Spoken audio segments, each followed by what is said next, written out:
प्यार कैलो हमार ना भइलू, दिल तोड़ के गइलू हो। कहीं तू जा खुश रही हा, फिर ना मिललन होई हो। प्यार कैलू हमार ना भइलू, दिल तोड़ के गइलू हो। तोहरा प हम जान लुटवनी,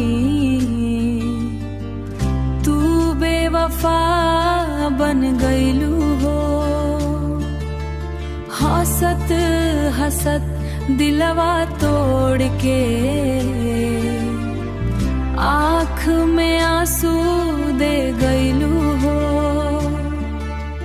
प्यार कैलू हमार ना भइलू।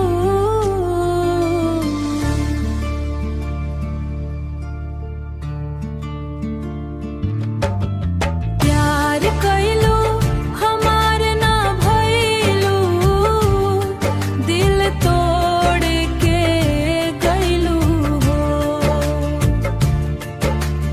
कहीं तू जा खुश रही हा, फिर ना मिललन होई हो।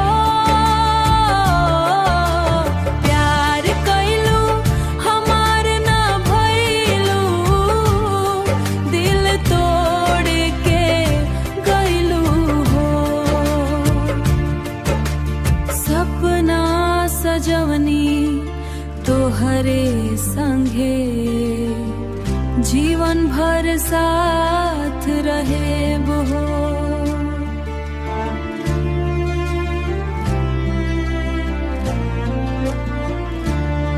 बीच राह में तोहरा छोड़ के कबो न जाइब हो। बीच राह